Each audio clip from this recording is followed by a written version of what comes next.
So this is my kimchi story, guys. I've been making kimchi way back since I've known what fermented foods is. So kimchi, or you say sauerkraut, is traditionally a fermented food. So just imagine that this is cabbage season. This is harvest. You're trying to harvest your cabbage. I go downstairs to my garden and I'm harvesting lots of cabbage. Yeah, but my garden here, I don't have any cabbage. But I just imagine I have cabbage. So when there's so much, you don't know what to do to it. Imagine your eforiru or ugu or tete or shoko. There's so much in season. I don't know what to do to it. So you now have to ferment. So that's where fermenting comes in for sauerkraut and for kimchi. So guys, it's all about fermenting vegetables, most especially cabbage. Yes guys, cabbage. So the difference between sauerkraut and kimchi is just sauerkraut rather is just the cabbage, just cabbage.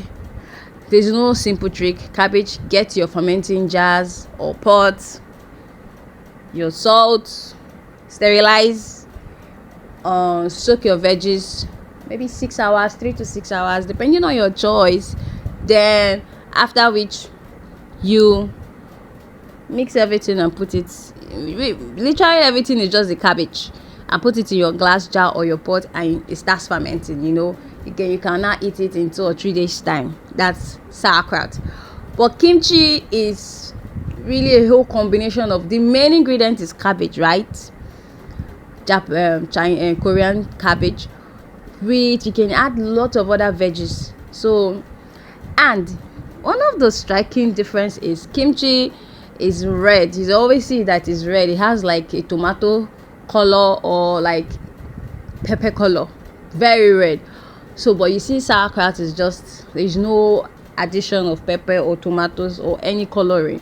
So that's the a really smart way to really explain it. So let's go back to kimchi. So kimchi is, you add a lot of cabbage, you add a lot of carrots, green peas, green onions, ginger, garlic, turmeric, ginseng, whatever you have in your kitchen, pepper, green peppers, then pepper flakes, red pepper flakes, just like how we have Cameroon pepper, red pepper, chili pepper.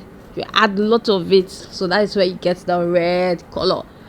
Then you also make sure you do something, should I say pap or a porridge, but you're supposed to actually make it from rice. But today I'm not making it from rice, I'm making it from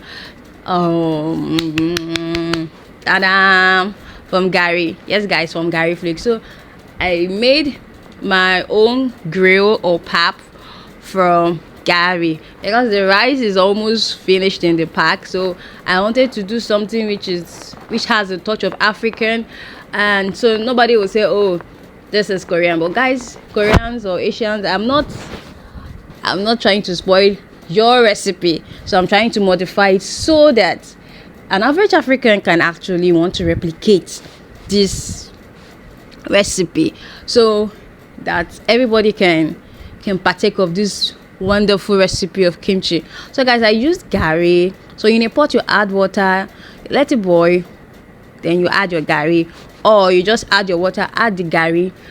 You measure the Garri because it has to be in proportion with if there are plenty cabbage or so, but I'm not doing so much cabbage like that, but yet I still made so much of my my pap. Let me just call it Garri pap, right? So when it boils, you're not supposed to add in your sugar, your red pepper flakes. I just wanted to do that. Then I already have my cabbage. My cabbage has been soaked for like say 6 to 3 hours. Yes, I soaked it for a very long time. Cabbage is really expensive here in Nigeria. So after soaking, I drained. Then I got the ginger, turmeric, garlic ready. I already have the carrots and spring onions and greens ready, already pre-cut, veggies already in the fridge. So it was time to assemble, and normally you're supposed to use soy sauce, oyster sauce, or fish sauce. So my fish sauce, I'll be making use of crayfish, guys. Crayfish, a popular crayfish, but it's grounded. So in the pot I added my cabbage, I added those pre veggies, the ginger, garlic, everything. Then the crayfish is acting like my sauce, like my fish sauce or oyster sauce for fermenting. So guys, you stir and stir and stir, just combine. It's just a normal process, just combine and turn. Really, this kimchi is supposed to stay for like 3 to 5 days, or just say 3 days before you start eating. So guys, then after which I added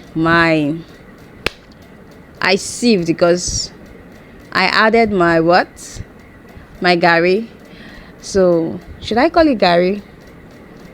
My pap or my grill. Yeah, I added a grill to top it up, to seal up the place. So usually you can use glass plates. You can use for pots, clay pots for storing it, or you use is it horizontal glass jars? So but my glass jars is occupied, so, or preoccupied rather. Are you occupied, preoccupied? So but I decided to use these glass plates. Yes guys, so that is it for making my kimchi. Well, what I always do after making it, I put it directly into the refrigerator. Usually you're supposed to have a separate fridge for your kimchi because of the smell and all. So but I put it directly into the refrigerator, because I've noticed that anytime I probably place the glass jar in a room or in a dark place, that place begins to smell, which is why it's fermented. It's just like the smell of ogi or cocoa when it's still in the raw form. So it smells. Yeah, it smells. So but when I just put it in the refrigerator 2 to 3 days, the refrigeration just takes away the smell kind of, and it's really yummy and good to go. So guys, this is very, very delicious. You need to try it. So normally the normal recipe calls for rice. You blend your rice, you cook it, so you use it for like a porridge, rice porridge. So but I decided to make use of garri porridge in doing it, and I also sieved it. If you notice, it was lumpy, so I had to sieve it. But if you start boiling the water together with the garri, the lumps will disappear. There will be no need of sieving. So guys, this was delicious. Remember the plate of rice, the fried rice I showed you guys? I had to pair it with it. I didn't even wait for 3 days time to get to 3 days time, and it was delicious. So guys, let's just say that this garri porridge, it can actually serve as a salad dressing, because it was really yummy. Hey guys, you guys need to try this. It was yummy. Like, I've been making this recipe, but I have not been adding rice porridge. So when I make it, it will just be so liquidly, like when you're eating the veggies, it's just bland. But now, since I've perfected putting garri porridge or rice porridge, it is the bomb. It is the bomb. So guys, thank you. Like and subscribe. Bye bye.